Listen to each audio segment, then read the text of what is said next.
Welcome to Pixel Village, and I'm Radhakrishnan. In the photography world, there is this saying that digital photography actually democratized photography. If you come to really think about it, something else has actually really contributed to democratizing photography. A mobile phone.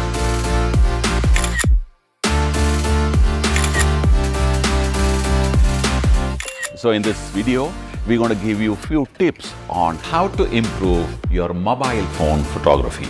But for demonstration purposes, we're going to use a 2.5-year-old phone, just only to show you that it's not exactly the phone or quality or resolution that really matters. What matters is how you use those equipments. So, on to the shoot. So first thing first, it's mobile phone photography, all right, but it's photography, which means a mobile phone should be given the same respect which you would give a conventional photography camera. I have few tips for you. First, let's start with the lens itself. Because it's a mobile phone and you usually carry it around on your body, it's highly likely that the glass in front of the lens could be smeared with oil, body lotion, dust, etc., which will affect the quality of the image. Carry a small lens cleaning cloth, something that you would use to clean your specs, for example. Make sure that the glass is cleaned properly. The next one is go into the camera app and activate a 3x3 grid.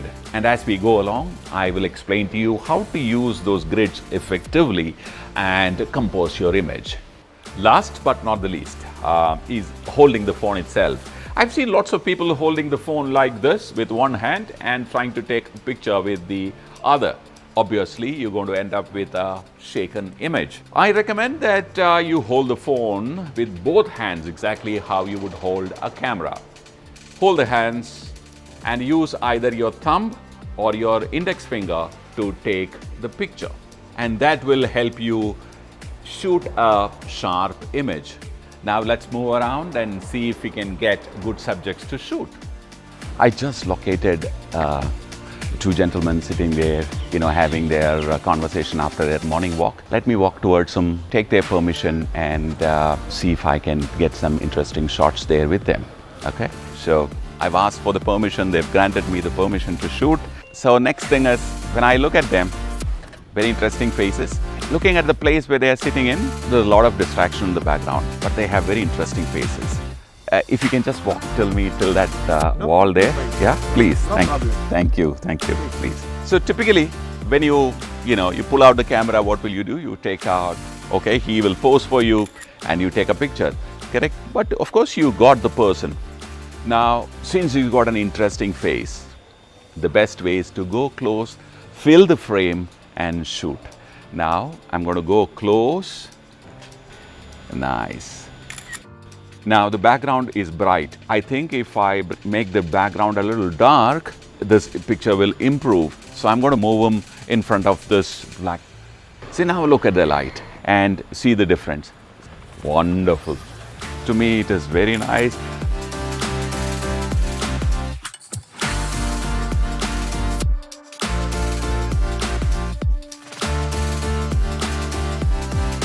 The next one is use a frame within the frame.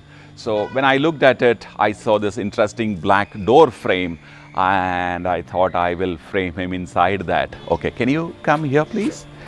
In a situation like this, you will pick up your frame and pick up the camera and take a picture. But if you want to really make the picture look interesting, you can use the next direction, which is include this frame in our frame. So, sir, can you come inside, stand inside, come forward slightly, yes, and face that way. So because he is framed, that picture suddenly got a different dimension. Very nice. So this is another way of capturing the image.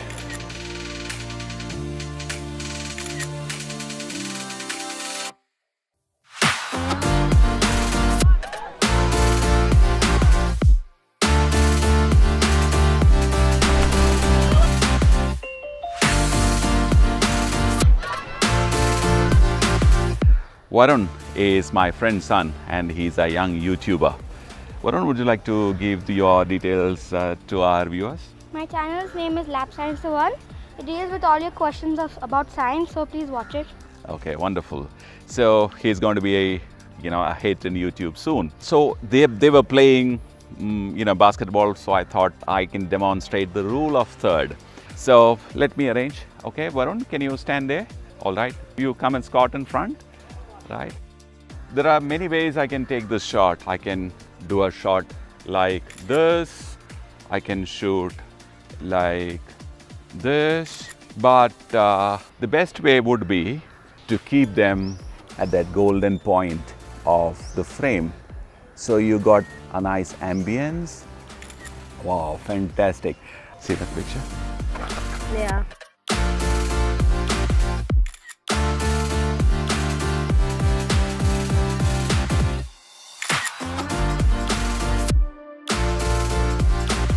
The next one is using the leading lines in your frame.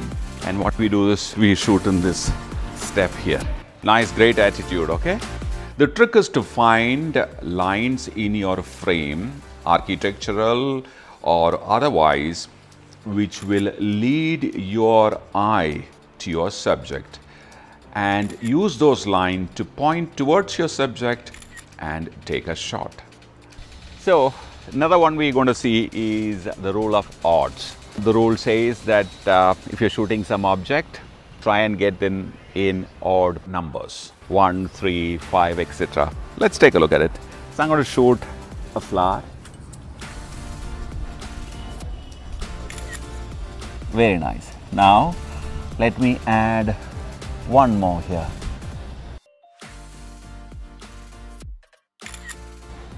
Now you saw 1 and 2, and the rule of odd says the third one will make it very interesting. So the odd numbers will make a better picture than the even numbers. Yeah, and I agree. Great.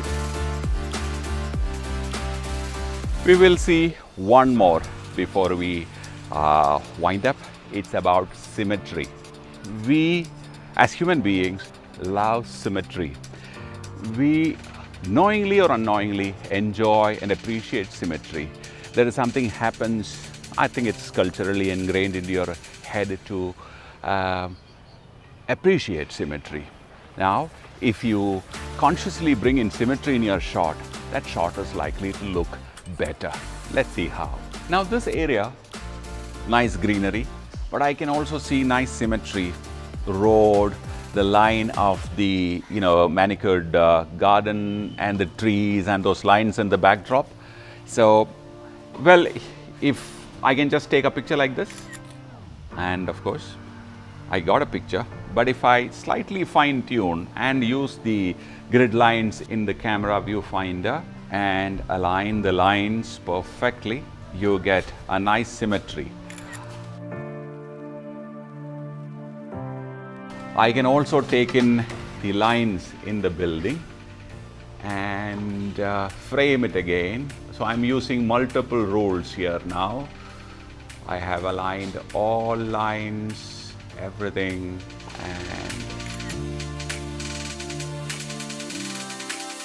so wasn't that simple? Use these simple guidelines and follow it, and you will be able to generate, or you will be able to take very interesting images. Let's recap.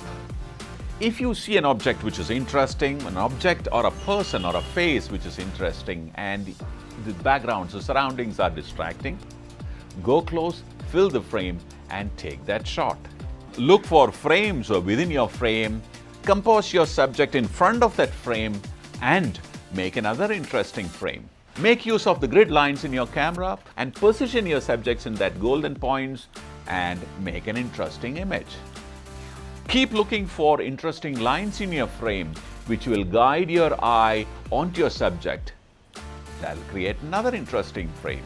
Rule of odds is another interesting guideline which you can put into practice to create interesting images. Symmetry is another one. Once you train your eye to start looking for this, it will become your second nature. If you follow these guidelines while taking pictures from now on, soon you will become an expert and photography will become your second nature. We would like to know if this has been useful. If yes, give us a thumbs up and subscribe our channel, and also do let us know in our comments column. Well, we'll be back with you with another video on photography very soon. Bye for now.